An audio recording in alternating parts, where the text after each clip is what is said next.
In a small American town, there was a baker who was known for two things: his exceptional bread and his unkind nature. His bread was the softest you could imagine, and his cakes were so delicious that people from all over the town would flock to his shop. The air around his bakery was always filled with the delightful scent of freshly baked bread and warm cakes, making mouths water before people even stepped inside. But the baker was not a generous man. He never gave his customers an ounce more than what they paid for, and he was rarely seen smiling. Instead, he would often grumble to himself about how hard he worked and how little he received in return. He believed that everything he made, even the smell wafting from his shop, should belong to him alone. On a cold winter morning, the baker was hard at work before dawn, kneading dough and preparing the day's pastries.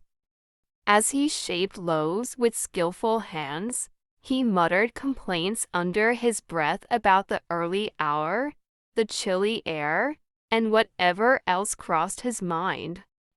Just as he was pulling a fresh batch of bread from the oven, he glanced up and saw someone outside his shop window. It was a young man with a worn coat and hungry eyes, gazing longingly at the bread. He stood there in the snow, breathing in the warm, comforting aroma. With his eyes closed, the young man smiled as if he could taste the bread itself. To him, the smell alone was a small pleasure in his otherwise difficult day. But the baker did not see it that way. He scowled, feeling an immediate surge of anger. How dare he stand there and take in the smell of my bread without paying? He grumbled to himself. He's practically getting a free breakfast. Furious, the baker stormed out of his shop and shouted, "Hey you! Pay me!" The young man, startled, opened his eyes and looked at the baker in confusion. "Pay you? For what?"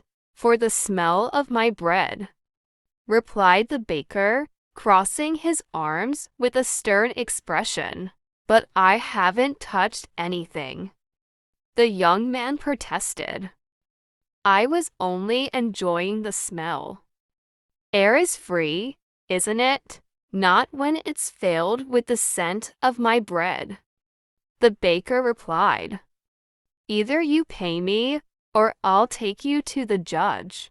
When the young man refused, the baker grabbed him by the arm and dragged him down the snow-covered street to the judge's house.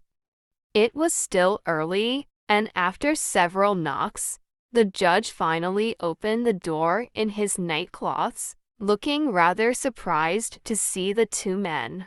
"What could be so urgent at this hour?" the judge asked, yawning. "This man is a thief," cried the baker. "He's stolen the smell of my bread without paying for it." The judge raised an eyebrow, intrigued. He looked at the young man, who explained, "I was only standing outside his shop, enjoying the smell. I took nothing." "How can you steal a smell?" The judge listened carefully, nodding. Then he gestured for them both to come inside and sit at a large table. "I'll be back shortly," he said. After a few minutes, he returned, dressed and ready to hear their stories in full. The baker began, recounting how hard he worked to make his bread and how unfair it was that people stood outside his shop, filling their lungs with its aroma without giving him a cent in return. When he finished, the young man simply said, "Sir, I did nothing but smell the air. I didn't take anything that belonged to him." The judge sat silently for a moment, tapping his fingers on the table. Then he turned to the young man and asked, "Do you have any money with you?" The young man reached into his pocket and pulled out a few coins, the only money he had in the world, and handed them to the judge.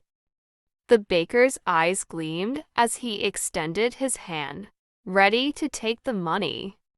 But the judge did not hand it over. Instead, he shook the coins in his hand, letting them jingle and clink together. Then he looked at the baker and said, "There. That sound is payment for the smell of your bread." The baker's smile vanished. "What do you mean?" he demanded, his voice rising. "I want the money." The judge shook his head. "You wanted to be paid for something intangible, a smell. So I have paid you with something equally intangible, the sound of money. This seems a fair trade." With that, the judge handed the coins back to the young man and gestured for him to leave, smiling kindly as he did so. As for the baker, he walked back to his shop empty-handed, grumbling louder than ever. Though he continued to bake his delicious bread, the townspeople noticed he scowled a bit less at those who stood outside, enjoying the smell without paying. Moral of the story: the story teaches us that some of life's greatest pleasures, like the smell of fresh bread or the sound of coins jingling, are intangible and cannot be owned or controlled. In seeking to profit from every aspect of life, we risk losing sight of simple joys and moments of connection. True wealth lies in appreciating these moments, not in obsessing over material gain.